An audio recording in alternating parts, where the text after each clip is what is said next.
அனைவருக்கும் காலை வணக்கம். இன்றைக்கி ஃப்ரெஞ்சு நாவலாசிரியர் ஜூல்ஸ் வெர்ன் அவருடைய பிறந்த தினம் இன்று. பிரான்ஸ் நாட்டின் அறிவியல் புனைகதை நாவலாசிரியர், நாடகாசிரியர் ஜூல்ஸ் கேப்ரியல் வெர்ன் பிறந்த தினம் இன்று. பிரான்சில் 1828 பிறந்தவர். படகுகள், கப்பல்கள் பார்த்து வளர்ந்தவர் என்பதால் சாகச பயணம் பற்றிய கற்பனைகளில் மிதந்தார். பள்ளியில் படிக்கும்போது தனது கற்பனைகளை சிறுகதைகள், கவிதைகளாக வடித்தார். சட்டம் படிக்க பாரிஸுக்கு சென்ற பிறகும் நாடக உலகின் மீதான நாட்டம் குறையவில்லை. 1850ஆம் ஆண்டு வழக்கறிஞராக பணியாற்றிய போது ஏராளமான நாடகங்களை எழுதினார். வருமானம் போதாததால் பங்கு விற்பனையாளராக வேலை பார்த்தார். உலக புகழ்பெற்ற three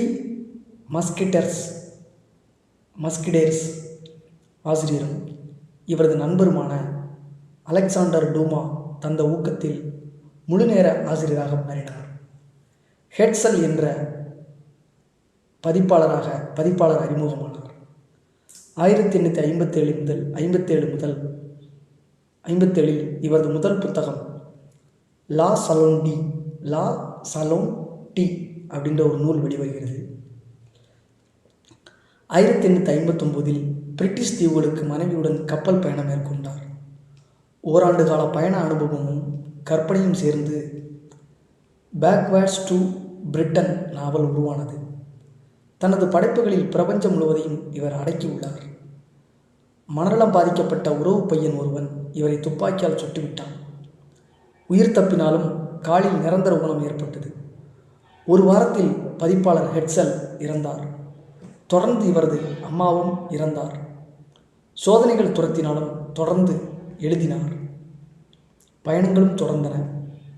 20,000 leagues under the sea, 20,000 leagues under the sea மற்றும் round the moon and discovery of the earth ஆகிய புத்தகங்கள், அந்த 2 புத்தகங்கள் அந்த புத்தகங்களோட 2 தொகுதிகள் வெளிவந்திருக்கிறது. நிறைய பயணம், புகழ் தேடி வந்தது இவரை நோக்கி. பூமி, வானம், கடல், விண்வெளி ஆகிய இடங்களில் நடைபெறும் சாகசங்களை பற்றியே இவரது கதைகள் இருந்தன. உலகின் அறிபுனை இலக்கியத்தின் தந்தை என்று கருதப்பட்ட இருவரில் இவரும் ஒருவர். இன்னொருவர் H.G. வெல்ஸ். இவரது தி மிஸ்டீரியஸ் ஐலாண்டு,